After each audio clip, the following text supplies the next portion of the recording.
భారత స్వాతంత్రోద్యమ చరిత్రలో అనేక మంది మహనీయులు తమ త్యాగాలు, పోరాటాలతో చిరస్థాయిగా నిలిచిపోయారు.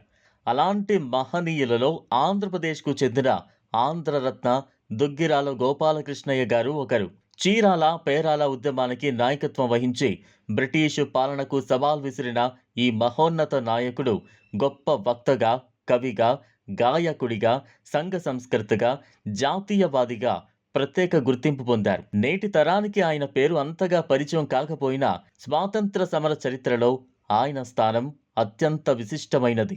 దుగ్గిరాల గోపాలకృష్ణయ్య 1889 జూన్ 2న కృష్ణా జిల్లా పెనుగంచిప్రోలు గ్రామంలో సీతమ్మ, కోదండరామస్వామి దంపతులకు జన్మించారు. బాల్యంలోనే తల్లిదండ్రులను కోల్పోయిన ఆయన పినతండ్రి, నాయనమ్మల సంరక్షణలో పెరిగారు. చిన్నప్పటి నుంచే విద్య, సాహిత్యం, సంగీతం, నాటక కళల పట్ల ఆసక్తిని పెంచుకున్నారు.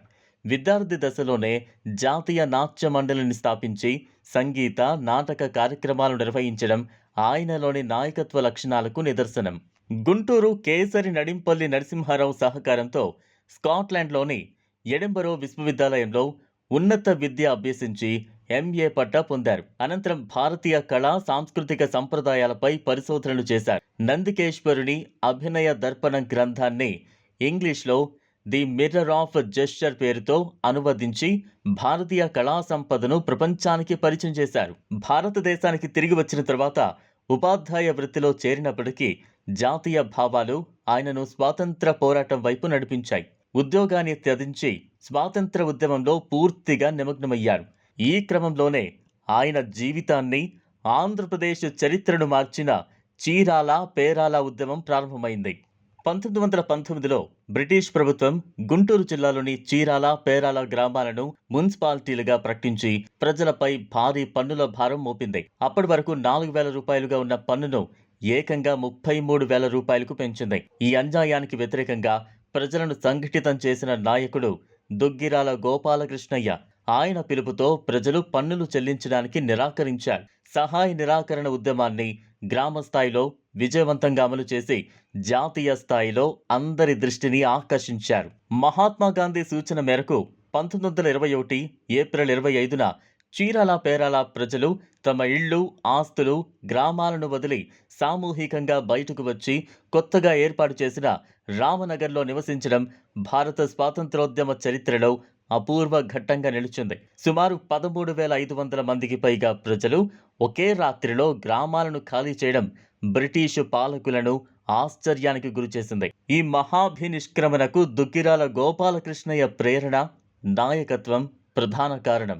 గోపాలకృష్ణయ్య కేవలం రాజకీయ నాయకుడే కాదు, గొప్ప సాంస్కృతిక ఉద్యమకారుడు కూడా. తెలుగు జానపద కళారూపాల పునరుద్ధరణకు విశేష కృషి చేశారు.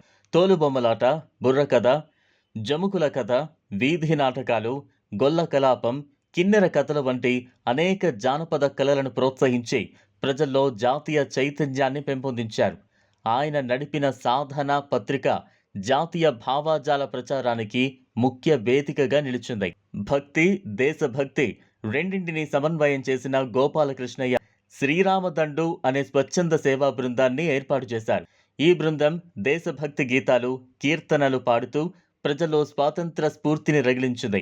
బెజవాడ కాంగ్రెస్ సమావేశాల్లో రామదండు చేసిన సేవలు జాతీయ నాయకుల ప్రశంసలు అందుకున్నాయి.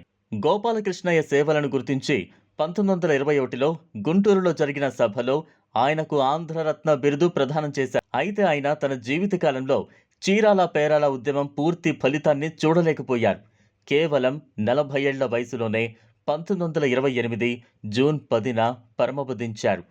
అనంతరం 1938లో కాంగ్రెస్ ప్రభుత్వం చీరాల పేరాల మున్సిపాలిటీని రద్దు చేయడంతో ఉద్యమ లక్ష్యం నెరవేరింది. స్వాతంత్ర సమర చరిత్రలో చీరాల పేరాల ఉద్యమం ప్రజా సంఘటిత శక్తికి ప్రతీకగా నిలిచింది. ఆ ఉద్యమానికి ప్రాణం పోసిన దుగ్గిరాల గోపాలకృష్ణయ్య గారు దేశభక్తి, త్యాగం, సాంస్కృతిక చైతన్యం, ప్రజా నాయకత్వానికి చిరస్మరణీయ ఆదర్శ. ఆంధ్రరత్నగా ఆయన అందించిన స్ఫూర్తి నేటికి భారత యువతకు మార్గదర్శకంగా నిలుస్తోంది.